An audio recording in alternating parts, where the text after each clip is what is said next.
I can't help my feelings, I snapped as steam poured out of my ears.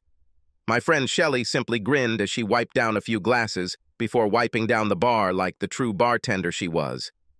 We were at Shelley's bar, the gym named after her late husband. His trick was that customers could honestly say that they had been to gyms or were going to gyms. It was a small corner place that Shelley and Jim bought and fought to keep solvent. These hours of work drove Shelley's husband to his grave. Shelley used her life insurance money to pay off most of her loans and turned her grief into preserving the bar in memory of her late husband. "Okay, Barb," Shelley said, refilling my glass with wine. "Let me see if I got this right. You're not mad because your husband Dean slept with someone else. Are you mad about who this girl is?" I took a sip from my glass before answering. "Are you blaming me, Shelley? Have you seen her?" Her lady in question was named Marge. Fat, chain-smoking, loud-mouthed, red-haired, Marge worked as a middle manager for some useless government agency whose job was to write documents for another useless government agency. Shelley placed a few more glasses on the bar counter. "You understand, Barb, that this meeting between Marge and Dean happened long before you and Dean met." I looked around the bar. It was pretty empty except for a few guys playing pool in the back room. "Who cares, Shelley? I'm serious. Look at me." I stood up from the bar stool and twirled around, showing off my 4 times-a-week yoga body before sitting down. "And compare this body to this, her," I said, grimacing as a mental image of Marge flashed through my head. "It's just not normal." Shelley threw the towel over her shoulder. "Well, your hubby Dean made a deal by marrying you. I don't understand why this bothers you. What if it wasn't him who ended the relationship? I found out that Marge and Dean had been together for over a year. What if it was Marge who broke up with Dean? This means that I agreed to a man who is not even good for Marge. This makes me sick." "Barb, again, what a difference. One man's trash is another man's treasure. Marge's loss is your gain." "Easy for you to say, Shelley. You don't have to have sex with a man who's been sticking his pickle in a barrel of Marge's pickle for over a year." Shelley leaned against the counter with a smirk on her face. "Maybe Marge had a few tricks up her sleeve in the bedroom that kept Dean coming back. Maybe you girls should get together and exchange recipes?" I almost choked on my wine. "I want you to know that no one who has been in my kitchen has ever left anything other than completely satisfied and, of course, always hungry for more." Shelley just raised her eyebrows. I looked around before speaking. "I may not be some Vestal virgin, but I'm not some dirty slut from the slums either." Shelley laughed and patted me on the shoulder. "Sex is only dirty if it's done right." I knew my face was bright red when I answered Shelley. "Please, this is serious. I'm not happy about this." Shelley shook her head. "Sex is what takes the least time and causes the most trouble." I ignored her comment, running my finger along the rim of my glass. It just seems so hard to see a future with Dean when his past with that slut Marge is in his history. Shelley shook her head, looking at me. "Barb, have you ever heard this expression? The past is behind you. Learn from it. The future is ahead. Prepare for it. The present is here. Live it." Then a dark expression appeared on her face. "Don't you like Tom the cat? I love this big black cat. He's the biggest damn cat I've ever seen, like a mini panther, and yet this crazy cat Tom has the character of a dog." "Wonderful," I spat.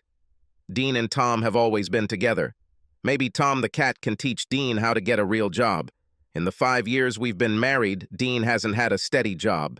He never put his business education into practice." Shelley looked at me strangely. "You're kidding, right? People from other countries send their wooden antiques to Ding for restoration." "Ah, sure. But it's awkward at our office parties when Dean says he's whittling wood. I hate the impression that he looks like some country lumberjack. He could be halfway to senior management by now if he wanted to. But no, Dean wants to stay home and play with instruments in the garage." "Barb, I saw Dean's garage. This is a workshop better equipped than most woodworking shops." "This is my garage," I snapped. "Part of my grandfather's house, which he left me when my parents died." Didn't Dean completely redo all the wood floors in the house? Yes, but... Plus all the moldings and entrances. Yes, but... What about the front porch, steps, and trim? Of course, but...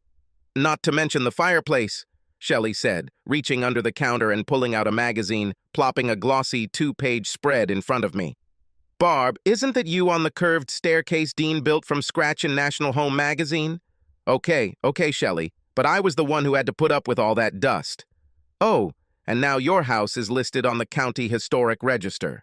If Dean had accepted any of the offers he had outside of school, we could have made a lot of money and paid someone to do that kind of work. You don't know what it's like to have only one regular income. Mine. This is not a situation that makes me too happy. Shelley rolled her eyes. I think Groucho Marx once said, "What good is happiness? It cannot be bought with money." I took another sip of my wine.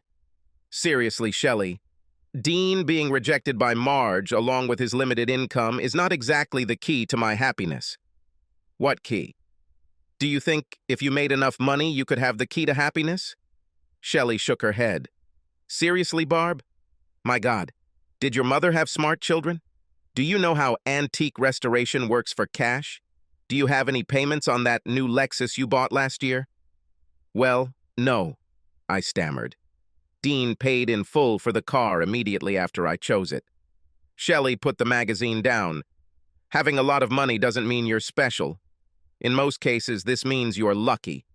As I swirled the wine in my glass, I couldn't help but say, "It's easy for you to say. The last time I saw Dean in a suit was at my mom's funeral. Damn guy lives in faded jeans." Shelley stretched, placing the glasses on the top shelf. People in jeans built this country. It's the idiots in suits who are ruining it. Just then, Dean sat down next to me. So what are my two stunning girls talking about? Shelley turned to Dean. Tell me, boy, how much money did your little lumber store make last year? A look of surprise flashed across Dean's face. You mean the income statement?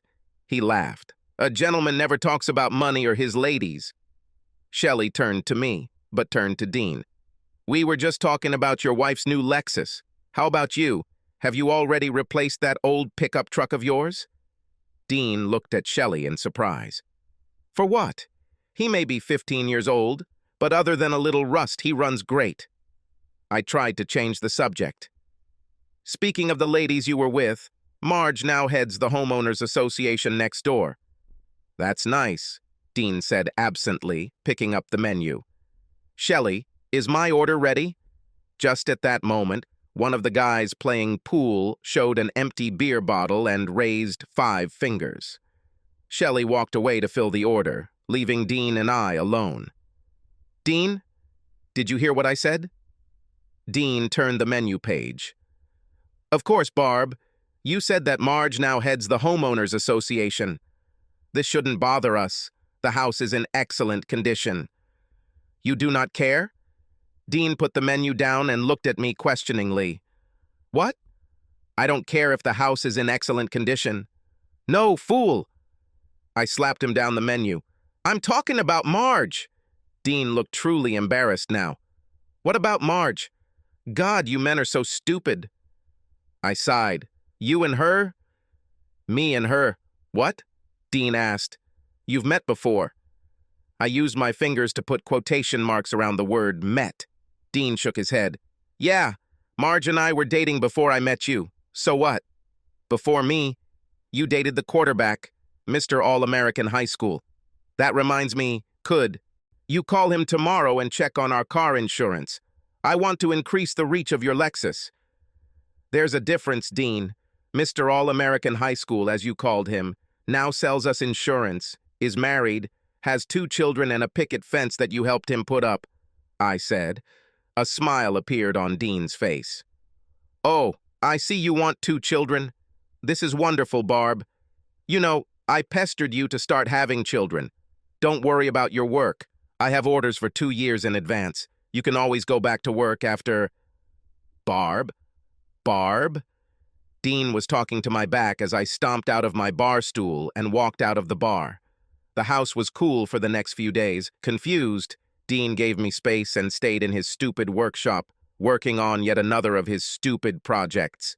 Shelley told me I was being stupid, even going so far as to say, too many women are looking for the right person instead of trying to be with the right person.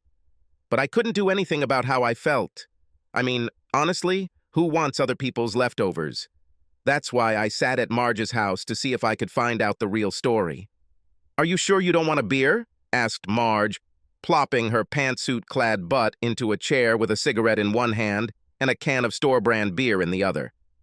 No thanks, Marge," I replied, sitting on the edge of her couch and trying not to touch anything.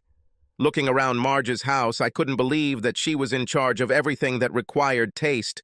Her decor was inspired by an early 60s trailer park with lion and leopard prints on every wall, rug, and painting. "Do as you please," Marge shrugged, opening the beer she was holding in her hand. The little dog jumped into her lap. She petted the animal, making kissing sounds. "I'm telling you, Barb, if there aren't any dogs in heaven, then when I die, I want to go where there are some." Marge continued talking to the dog before turning to me. "Some people talk to animals, but few people listen to them. That's the problem." I tried not to vomit, and the smoke made my eyes water. "Marge, I'm surprised you're still smoking. You know you work for the government with all its anti-tobacco regulations." Marge blew a stream of smoke into the air. "It has been proven beyond a shadow of a doubt that smoking is the leading cause of the statistics." I tried to join her in a light laugh before moving on to general homeowner questions, deciding to get to the bottom of the real reason for my visit later in the conversation. However, Marge beat me to it. "Does Dean still have that big old black-assed cat, Tom?" I winced before answering. "Yes, Marge, Tom the cat still belongs to Dean." Marge took a sip of her beer. "Damn it, this damn cat never belonged to anyone." Tom came and went as he pleased. She took another sip from the can. "Dean told you we used to run into each other when that other guy was president. I don't think you were around then." "Yeah, Dean mentioned that you two used to date." Marge slapped her thigh. "Have you met?" "Damn, we had sex like rabbits for over a year. Somehow I didn't even want to leave him. I tried not to show my surprise." "Have you broken up with Dean? Why?" Marge shrugged before taking another sip. "He wasn't my type. Sure, he was a really nice guy, quite handsome, a little skinny for my tastes, but funny, great in bed and all that. Dean is just not something I would agree to." I tried to remain calm, but inside I was boiling as I thought, "Aha, not your type." I pulled myself together before asking in a non-confrontational tone, "Is it true? Did Dean do something to make you break up with him?" Marge shrugged again before answering. "No, nothing like that. I'm sure he's good for someone like you, but Dean just wasn't the type of man I was looking for." I laughed nervously because inside I wanted to explode. "Wow, Marge, you must be looking for Superman." Grinning over her beer, Marge chuckled. "Well, it's good to have a man of steel around, if you know what I mean." She crushed the beer can before placing it in the trash can next to her chair. "And as much as I'd like for us two chickens to continue to reminisce about the old guys we kicked to the curb, I have to mind my own business. Now, Barb, do you have a few questions for me as a homeowner?" I swallowed bile and wondered if Marge could see the steam rising from my ears as I pulled the folder out of my purse. Meeting Marge actually made my bad mood worse. Dean racked his brain. Finally realizing that I didn't want to talk, he gave me space, immersing myself in his workshop and his volunteer work as a youth soccer league coach. Dean was on a 2-day trip tonight, so I was at Jim's, sitting at the bar with Shelley while she polished glasses. There were a few people in the bar, which was normal for a weeknight, although the table filled with suits made a lot of noise. "Where is your acrobat?" Shelley asked, pouring me a glass of white wine. I took a sip before answering. Dean took his stupid truck to pick up some stupid wooden piece of crap that some stupid guy with more money than brains wants to restore to its original condition. If these people have so much money, why not buy new things? What's the fun in paying 10 times more and having some old piece of crap when you can have good new things? Shelley shook her head. "Are you talking about Dean a la Marge? Or Dean's latest mission?" Both. Neither. I don't know. This is all so depressing. Shelley threw the towel over her shoulder. Would you like some cheese to go with this whining? She rolled her eyes. Life isn't about where you think you're going. It's about the experiences you have along the way. Dean is an amazingly nice guy, so stop whining.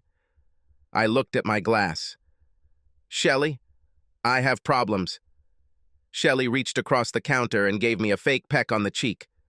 Stop whining. You know, the problems of the new world.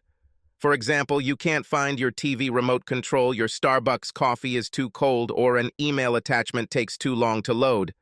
The kind of shitty problems that poor people around the world would love to have, as opposed to, say, finding clean water or medicine for their sick child in a hospital 200 miles away that they can't pay for anyway.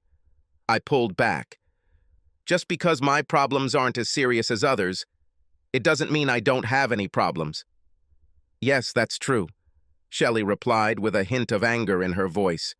You are a member of the Happy Sperm Club to be where you are. Good job, great health, loving husband. Do I need to continue? I would set everything I own on fire in a heartbeat to spend 20 minutes with my late husband. You were born on third base. Stop thinking you're unhappy. I was stunned by Shelley's tirade, but she was on a roll. Look, Barb, you can't be the bride at every wedding, the corpse at every funeral, and the baby at every baptism. Now I felt insulted and was about to protest when the front doors of the bar opened and a stream of sweaty guys in baseball uniforms poured into the bar. Shelley's mood immediately lifted. It's going to be a good night. It's a gay men's softball league. I made a face. You let guys like that come in here? She looked at me seriously. Barb, if by these nice guys you mean men with disposable income who buy a lot of booze and spend a lot of money but never cause any problems, then yes, I not only allow these tough guys, I seek out and encourage these tough guys. This is a bar, as you understand. I was about to answer when a huge black man approached the counter. This guy was the biggest person I've ever seen. He must have been taller than 6 feet 10 inches and weighed about 250 pounds. The buttons on his barrel chest strained against his uniform, which bore the name of his team, Master Batters. Shelley must have known this black giant because she didn't object when he reached across the counter and lifted her with little more effort than a child lifting a Barbie doll. "Put me down, Leroy!" Shelley squealed as the Colossus gently lowered her to the ground. "No problem, Shelley," Leroy replied in a deep baritone.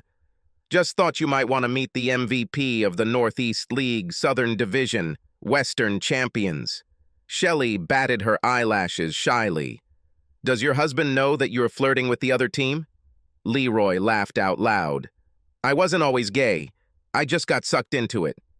It must have been an old joke because Shelley just rolled her eyes. "Sorry, Leroy, you know I don't sleep with any man who's less than 9 inches tall." Leroy seemed to think about it for a moment. "Damn it, Shelley, I won't cut off 3 inches." I was shocked by this exchange, but Shelley seemed unfazed, even when Leroy said, "That's enough, baby. Give me 6 jugs of your best draft ale and keep bringing them to my fellow Batman warriors." He made a pause. "And also Pepsi."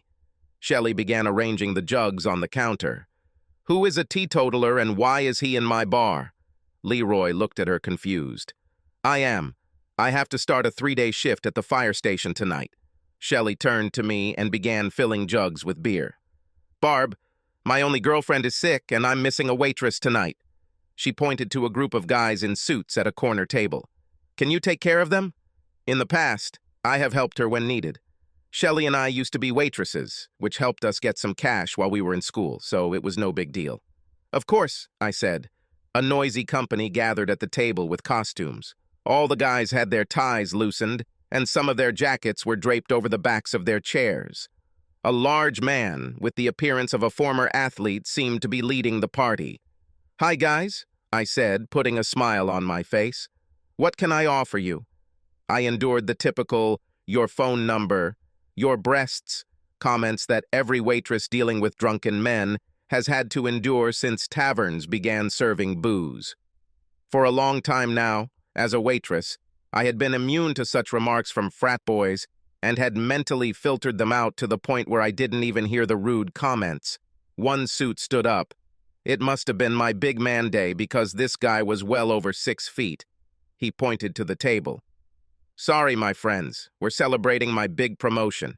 He handed me a business card, so new it shone. Beneath the name, in gold font, was a bold headline: Senior Vice President, Interdepartmental Technology, Southern Hemisphere. "Wow," I said, trying to return the card to him. "This is impressive." He waved the card away. "Keep it for yourself. I'm a treat, so let's have one more drink. But only if you also have a drink with us." I tried to refuse, but the group at the table started chanting, "Drink, have a drink," which escalated to the point where I agreed to have a drink with them just to shut them up. Shelley was busy filling jugs with beer while I prepared the drinks ordered at my table. She noticed the business card I placed on the bar. "Whose is this?" Shelley asked, pointing with her chin at the shiny new business card. I pointed to the corner table. "The nice big guy at that table. I think he's the new leader. It looks like he also has money." Shelley wiped the foam from the edge of the card. "Barb, you know what Grandma said about how money can't buy happiness?" I rolled my eyes. "They say money can't buy happiness, but I would love to cry in my new Ferrari." Shelley took the business card and started laughing as she read it. "What's so funny?" I asked. Shelley shook her head as she read the card out loud. "Vice President of Interdepartmental Technology for the Southern Hemisphere. Don't you understand? Look at the first letters, SHIT head. Your CEO is an asshole." I snatched the card from her and looked at it again. After a moment, I said, "So what if it's not the most elegant name? He still looks like a leader and a big shot." Shelley was not impressed. "Big shots are just little shots to other big shots. Mind your manners." I laughed it off, but Shelley put her hand on my shoulder. "Don't act like a nosy fool and don't do something stupid to an asshole." Shaking off Shelley's grip, I replied, "I won't. It's just a little payback to Dean for Marge. I'm just going to have a couple drinks with them to keep them under control. Free booze is free booze. You know that all the best things in life are free." Shelley didn't want to give up. "Barb, the best things in life are free, but they are very, very expensive." In my defense, I was so drunk that I can't remember much of what happened next. I don't remember how I left the bar, how I got to my house and walked up the stairs to my bedroom. There are a few vague memories of me pleasuring the asshole in my bed along with a weak climax. I think I finally sobered up for a while during the second or third round, when he stuck his rather large tool in the wrong hole. The pain from this killed all the high I still had from drinking last night. "No!" I screamed, dodging the asshole and almost falling off the bed. Barely visible in the darkness, he poked me with his paw. "You're not going to leave me with the blue balls, are you?" I still have one round ready to fire. My head was now starting to pound as the inevitable hangover set in, and I began to feel guilty about my actions. I put my hand on his chest. "Look, I think you should leave. I can't let you stay the night. Would you like to make me breakfast?" I really didn't need it now as my headache was getting worse. "Very funny, but seriously, I need you to get away." I pointed to the bathroom door. As Shit got out of bed, heading towards the bathroom door, I glanced at the clock on the dresser, the red LEDs of which showed 3:18 a.m. The water in the bathroom turned off, then the strip of light under the door disappeared. Meanwhile, a creeping hangover competed with guilt as reality began to set in. Just as the bathroom door swung open and I could see the naked silhouette of asshole, the bedroom door opened at the same time, and I saw the outline of a figure holding something in his hands, sneaking past the threshold. I screamed, and the intruder froze. Asshole jumped out of the bathroom doorway, grabbed a table lamp from the dresser, and hit the back of the intruder's head with the lamp. The uninvited guest collapsed on the floor. I stopped screaming and turned on the bedside lamp. After fiddling with my desk phone, I dialed 911. "Send the police! There's a burglar in my house!" I screamed desperately as the 911 operator began her chatter. I looked at Asshole, who was tying the hands of the intruder behind his back with a lamp cord, and suddenly my blood ran cold. Roses that had fallen from the hands of the uninvited guest were scattered on the floor.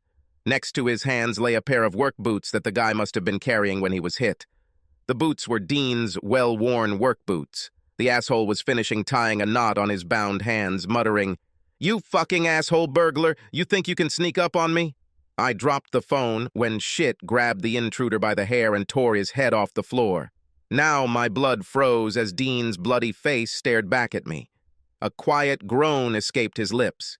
I jumped off the bed and walked up to my prone husband. "Get away from him!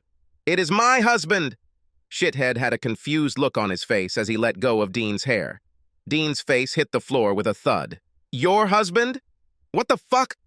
He never finished his sentence because a low growl came from the darkness outside the bedroom door. Two yellow eyes glared at us for a second before a black blur flew out of the darkness and attached itself to Asshole's face.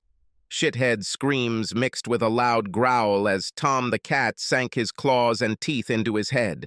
The two turned around as Shithead jumped to his feet, trying to pull Tom the cat away. Crashing into the window, Shithead finally tore the big black cat away from his scratched, bleeding face. Tom the cat dodged a furious kick and quickly hid under the bed. The asshole was holding his face and cursing as I dropped to my knees, moving to cup Dean's head in my hands. Suddenly, pain, more severe than I had ever experienced before, shot through my left buttock. It felt like a dozen knives had been stabbed into me. Letting out a scream, I jumped up and tried to brush away the source of my pain. Tom the cat grabbed onto my buttocks and wouldn't let go as I spun around like some kind of whirling dervish, screaming in pain the entire time. After what seemed like an eternity, I came across Shithead, who was still holding his bleeding face and cursing the cat. Tom the cat finally separated from me, retreating back under the bed again. Trying to ignore the blood running down my leg, I jumped around, trying to get back to Dean, but somehow I stepped on Asshole's foot. "You stupid bitch!" Shit roared, removing his hand from his face to deliver a strong left blow to my head. The force of his blow threw me onto the bed. "I'm going to kick your ass!" he thundered. My ears were still ringing when Asshole, his hand raised, took a step from the window towards me as I lay dazed on the bed. But before he could take another step, I saw Dean jump to his feet, his hand still tied behind his back. Dean jumped forward, then threw himself into some kind of hard, gravity-defying, armless somersault. At the peak of his mid-air turn, Dean seemed to spin around.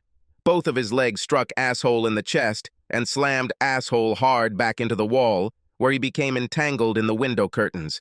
As soon as Dean hit the floor, he jumped up and ran towards Asshole, who was still tangled in the curtains. As Dean slammed his shoulder into Asshole's stomach, sending him back into the wall, Dean turned his head to yell at me. "Run, Barb! Run! Get out of here! Call for help! I will detail this rapist!" I froze in place, staring at Dean's bloody face, his hair matted with blood, trying to hold the asshole in place with his much smaller body. The curtains were ripped off the wall as Asshole raised his massive forearm and slammed it into Dean's face. There was a sickening crack as Dean fell to the ground. The asshole kicked Dean, who groaned as he rolled away from the blow. The asshole took a step forward and raised his foot high to step on Dean, who lay motionless on the floor. As soon as Shit's leg began its downward journey, a black spot burst out from under the bed, and the cat, Tom, with a piercing growl, grabbed the asshole's reproductive organs. Shithead's scream was so high-pitched that it sounded like a woman's. The screaming continued as Shithead leaned over and pounded Tom the cat, trying to drive the angry cat away from his nether regions. Suddenly, Dean shook his head and jumped up from the floor, slamming his shoulder into the stomach of the bent asshole. Dean let out a roar as Asshole was lifted from the floor onto Dean's back in a fireman's carrier. Legs swinging, Dean pulled the three of them into the large picture window of the bedroom at full speed. Dean's roar, Shit's screams, and Tom's cat hissing were drowned out by the noise of breaking glass. I sat rooted to the spot on the bed, watching in horror as suddenly all three disappeared from sight. They simply disappeared outside the window into the inky, dark night. Suddenly, all their sounds become muffled, and then nothing. There was silence for a moment, broken by the single sound of a curtain flapping in the wind from the broken window, then several sounds as small pieces of broken glass fell from the window pane. Suddenly there was a terrible, ear-splitting, heartbreaking scream that filled the room. It took my brain a few minutes to realize that I was screaming at the top of my lungs. Everything in my mind was like a fog, but gradually the fog dissipated, as if I was emerging to the surface of the lake after being underwater. Opening my eyes, I saw an Asian woman in a blue hospital gown, wiping my face with a cool towel. Staring back, the Asian woman put down the towel and hurried away, muttering, "I'm going to see the doctor." Turning my head, I saw Shelley sitting on a chair next to my bed. However, when I tried to sit up, I found that my wrists and legs were strapped to the bed. "Damn it!" I shouted to Shelley. "Take that Chinese nurse back and untie me." Shelley came up to me. "Calm down, Barb. You were out all day. They had to restrain you because you were belligerent. This nurse, who I think is Vietnamese, went to get the doctor. I was still struggling. Chinese, Vietnamese, who cares? Free me now. I need to see Dean." "Calm down, Barb. You're lucky I'm even here." Leroy, a black guy from a gay softball league, was one of the first to arrive on the scene the night of your event. Leroy remembered that you were my friend. He let me know that you were here and what happened. Shelley said the last part with misty eyes. My body deflated like a balloon in the memory of that night. Shame washed over me because Shelley knew what had happened. She continued. "They had to give you a sedative. The whole scene wasn't pleasant." "Don't worry. Leroy got some of his firefighter buddies to use ladders to fix the broken window on the top floor of your house. Well, even though I was released, I had to sign a bunch of papers saying that I went against the doctor's recommendations. I will make an appointment in the future, forms to release the hospital, blah, blah, blah. I would have signed a confession to the Kennedy shooting if it would have allowed me to see Dean. However, when I saw Dean through the NICU window, it was terrifying. He was wrapped in bandages with tubes, bags, and machines around or in him. I was speechless as I tried to understand the list of anatomical terms the doctor used to describe Dean's condition. I interrupted the doctor's medical monologue. "Will Dean be okay?" The doctor hesitated, and I tightly squeezed Shelley's hand, who was next to me. Finally, he spoke. "I'm sure he'll survive, but I'm afraid it will be a long and difficult road. Several rounds of reconstructive surgery and quite a long recovery period will be required. Unfortunately, some of the best treatments are not covered by insurance. The processes required to give this patient the best chance of a full recovery will be very, very expensive." I realized that I had always been madly in love with Dean. It just took a tragic event for that love to surface. I was determined to show him that love now. I emptied my retirement account to fund a rebuild. Early withdrawal fees and tax penalties didn't bother me. When big names were needed, I took out a huge loan on my house, increased my credit card limits, even traded in my Lexus for cash and a beat-up used van. I thought a van would make it easier to transport Dean when he finished his treatment. I can't believe how much I missed Dean. I think it's true that you only miss the sun when it starts to snow and the light when the candle burns out. As the weeks wore on, I just wanted to die because I was already living in hell. Dean's mental recovery was slower than his physical recovery. The neurosurgeon told me his memory would return in parts, but they couldn't predict when or how much. I was afraid of the thought that he would remember their night. I spent hours with him, looking through old photos of us, telling him stories, and spending countless hours searching for Tom the cat, who disappeared that night. Flyers, advertisements, even visits to animal shelters failed to locate this black bastard. Several months passed, but the day I saw two men with law enforcement signs leaving the rehab center, my blood froze. Up to this point, I had managed to keep persistent detectives away from Dean with a phalanx of doctor's orders and legal papers.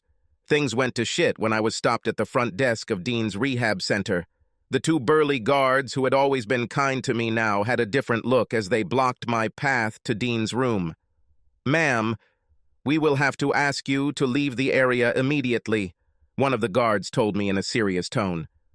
"We're also going to request that you not return until further notice," another added. "Your presence is upsetting one of our patients." I opened my mouth to speak, but each of them began to push me out of the building, into the parking lot, and towards my car.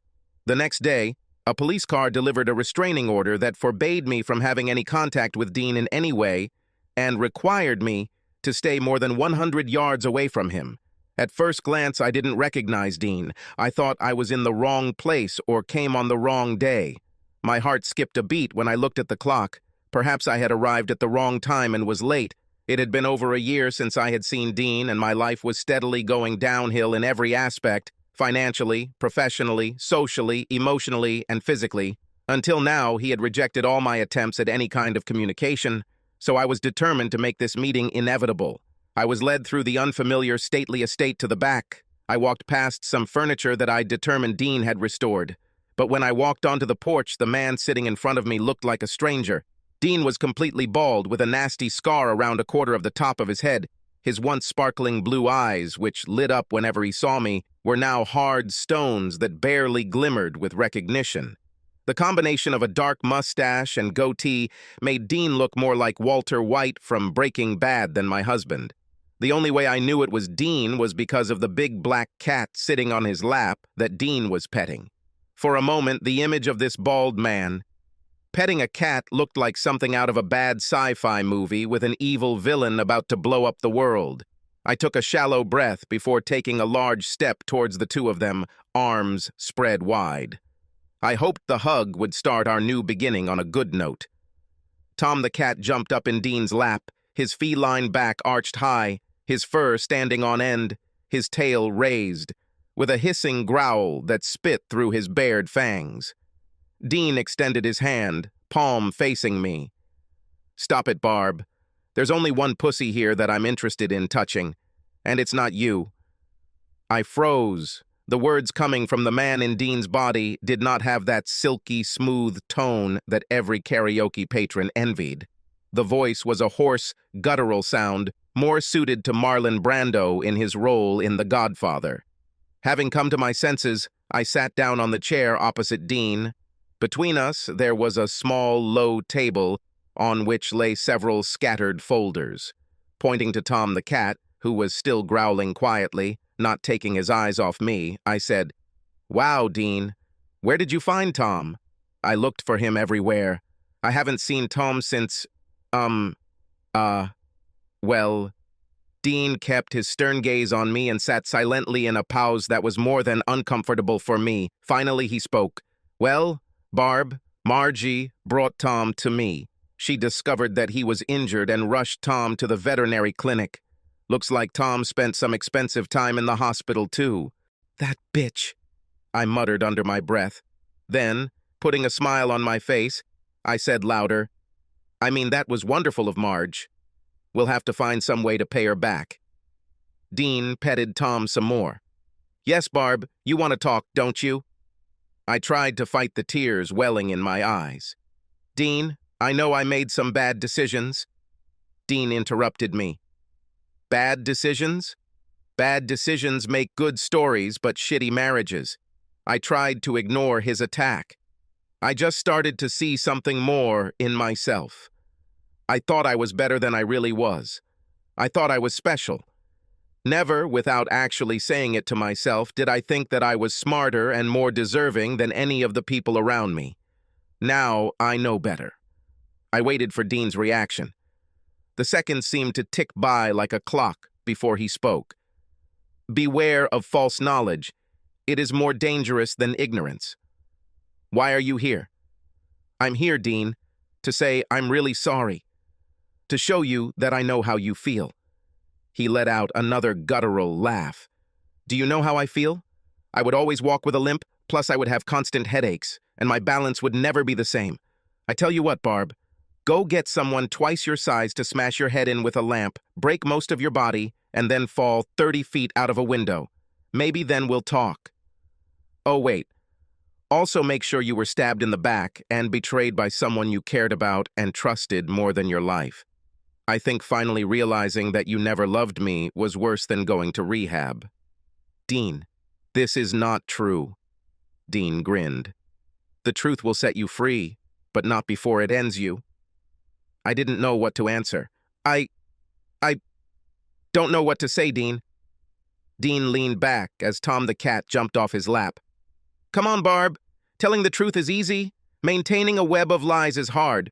Or are you going to apply Homer Simpson's logic to me with his, it takes two to lie, one to lie and the other to listen? Now I started to get angry. I'm not some idiot, and I see the light at the end of the tunnel. He grinned. We all know that light travels faster than sound. This is why some people seem smart until you hear what they say. I think you rightfully fit into this category. I tried to calm down. Did you really feel the need to go after Shelley? After your complaints to the state council, they revoked Shelley's liquor license. She lost the bar. Dean intertwined his fingers. Yes, it seems that the Alcohol Commission takes its regulations seriously and does not allow the owners of establishments that sell alcohol to assign non-employees to serve alcoholic beverages. Shelley sent you to this table, where they got you drunk. I see no reason why Shelley shouldn't reap what she sows. It wasn't her fault, Dean. The bar was packed that night. Shelley was too busy to follow my stupidity. He glared at me. Shelley wasn't the only one who was busy that night, was she, Barb? I was almost in tears. Shelley was my oldest best friend. Now she doesn't even talk to me, and she was also your friend. I wiped my eyes. The injury did something to you, and it's all my fault.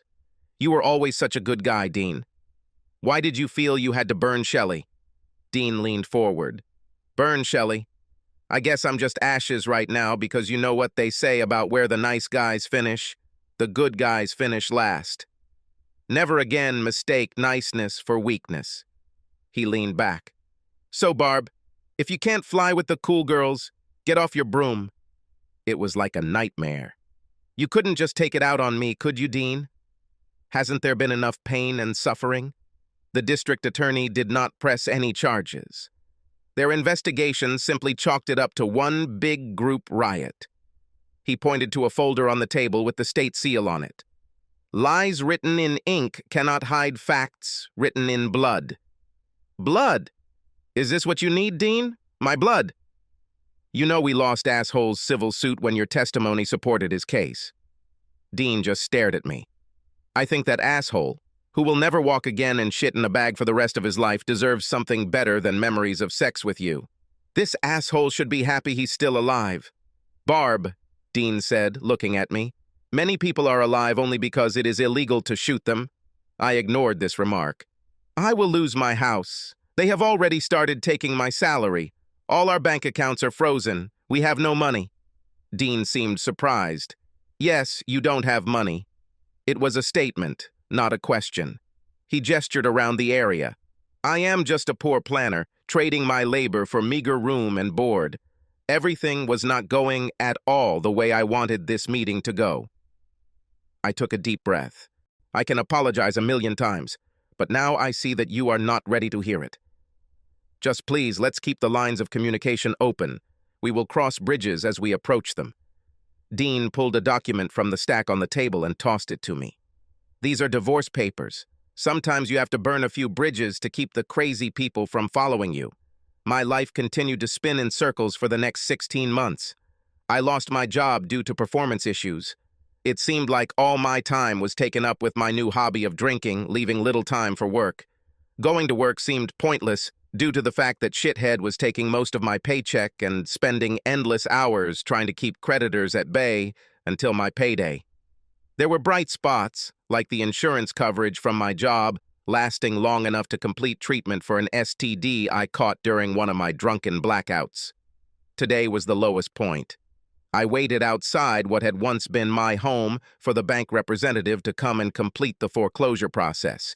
I was promised a $1,500 in cash if I kept my old house in good condition to pass on to the next owner. That $1,500, along with everything I didn't sell or pawn in my beat-up minivan, should last me a long time, along with my 4 nearly bald tires, to get me to my new job. An elderly aunt ran a combination inn tavern far to the north, near the mining towns. I was going to be with the hillbillies in the village. Not a dream job, but it provided a place to live at a price I could afford. Naturally, in my time of despair, who do I see coming towards me? The woman who started this whole chain of events. That bitch Marge. A fat cow was walking her dog, who was biting her ankle, a cigarette dangling from her lips. I silently prayed that Marge would cross the street. But that wasn't meant to be when she walked right up to me. "Are you going on bail?" Marge asked, blowing a stream of smoke past me. Yes, Marge. I'm going to help an old aunt in the north. You know the old saying, when one door closes, another opens. Barb, when that door closes, you better take a hammer and some nails, hammer it in, and keep that bitch closed. "I'm sorry?" I said, as I watched Marge's little dog lift her leg to pee on the front tire of my minivan. Marge took another drag from her cigarette. "You look like some mentally retarded Rapunzel from that fairy tale. Except that you are spinning gold into straw. You're the only person who managed to turn Dean, one of the sweetest men to ever shit between his legs, into a complete asshole." "Maybe he's just a jerk to you, Marge." I objected. "What do you care about? You threw it away. What does this have to do with you?" Marge lit another cigarette from the one she was smoking. "You must be the dumbest bitch on this earth. I let Dean go because he was too good a guy to leave me himself. I knew he deserved better than me. We only met after drunken sex. I'm not as stupid as you. I knew Dean was just staying with me so I wouldn't look like some complete slut. I was in no mood to argue with Marge. Look, if I could go back in time and change everything, I would—" Marge leaned over to pet her dog. "No, you would get injured from time travel, for example, from stupidity." I pointed to the screaming cross hanging around Marge's neck. "I thought you were a Christian. What happened to love for one's neighbor?" "Jesus may love you, but you're still a slut," she snapped back. I waved to Marge as she and the dog turned to leave. "Well, thank God. This is the last time I see you." Marge never looked back, but I heard her comment. "Never think that you have seen the last of something or someone." I had a headache and was dying for a drink when a BMW finally pulled up and a well-dressed lady in her 30s jumped out. On her forehead was written, "I am in real estate because my husband makes a lot of money and I am bored while the nanny takes care of the children. Look at me. You must be Barb. Sorry I'm late." Everything was just crazy. This is my third citation today, and I have 2 more to go through. Her cheerful tone just got on my nerves. Oh God, how hard it is for you. I bet you miss the days when robbing a bank meant people robbed banks instead of banks stealing people's houses. The bank representative looked confused as she pulled out a piece of paper and an envelope from her designer bag. "I have your money right here, just like we agreed. This should bring a smile to your face. Oh yes, trading my great-grandparents' home, which has been in my family for generations, in exchange for less than a month's salary, makes me want to dance a jig and burst into song." She tried to calm me down. "Don't worry, the house will be in good hands. A bunch of rich old men set up a trust and bought it. They agreed to keep it in its original condition. Once their caretaker arrives here, we can give you a tour to confirm everything, and then you'll be checked out and on your way." Just then, a loud crash announced the arrival of a large motorcycle, which stopped behind the BMW. The rider was your stereotypical biker, covered in tattoos, wearing a leather vest, gloves, and sunglasses. Instead of a helmet, he wore a Harley-Davidson scarf on his head. When he dismounted, it was clear that the guy was short but extremely muscular, built like a strong fire hydrant. My heart sank as the biker turned to the box on the back of the bike. The big black cat climbed out of the box, jumped out, and stretched out on the sidewalk. The presence of Tom the cat confirmed that the biker was Dean. He walked towards us with a noticeable limp, stopped and lifted his sunglasses, a cigar clutched between his lips. Dean walked up to the girl, completely ignoring me. "Let's finish this bitch." She waved her hand in an exaggerated gesture, clearing away Dean's cigar smoke. I would appreciate it if you didn't smoke in my presence." Dean paused to remove the cigar from his mouth, but made no move to extinguish the ember as he addressed her. "Listen carefully, you cow. I'm not here for your fucking gratitude." She looked puzzled. I don't think she was used to being talked to like that at her country club. She tried to change tactics, pointing at Dean's cigar. "Do you know how harmful this is to health?" Dean looked at his cigar. My grandfather lived to be 95 years old." "Smoking cigars?" she asked with a mocking expression on her face. "No," Dean replied, putting the cigar back in his mouth. "He lived to be 95, minding his own damn business." The girl clutched her designer handbag tightly to her chest as Dean took a step closer to her before speaking. He pointed to the house. "You're here to get your commission." Dean pointed at me. "I'm sure there's a fleet coming into port somewhere, and this cheating slut needs to service a bunch of sailors, and you can join her for all I care. But first, before you send her on her way, take the keys from that stupid bitch." Finally, I spoke. "Dean, I ask you not to insult me." Dean's stern gaze turned to me. "Oh, did I make you feel bad by calling you a stupid bitch?" "Sorry, I thought this wasn't news to you." The girl must have suddenly realized that we knew each other and tried to lighten the situation with a forced laugh. "Well, you know everything happens for a reason." Dean kept his eyes on me as he spoke. "Barb, your reason is because you're stupid and do stupid shit. But look at it this way. Jellyfish don't have brains, and they've lived for 150 million years. So there's hope. I wanted to crawl into some hole. Let's get this over with so I can get my money and get out of here. Then you can be happy." Dean waved his cigar at me. "Yes, seeing you fills me with joy so much that I'd rather sit on my hands so as not to clap my hands for joy." He turned to the bank representative. "Give that slut the envelope before she starts stopping cars on the highway and pulling tricks." I'm sure the only room in the house that the slut damaged was the bedroom from overuse. His interlocutor looked unsuri, but Dayan snatched the envelope from her hands and thrust it into my palm. I saw that it was full of 100 bills. Dien grenade. "I know you're not familiar with getting paid when you're not in a horizontal position, but don't worry, you'll be on your back in no time." I wanted so badly to throw money in his face, but practicality overpowered my pride. I turned on my heel, walked to my beat-up car, and drove away, wiping away the tears that blurred the image of Dean in the cracked rearview mirror, standing with Tom the cat in his arms in front of what was once my home. And I remembered another old saying, Shelley's grandmother's, "If you ever want to feel rich, you should just count all the things you have that money can't buy."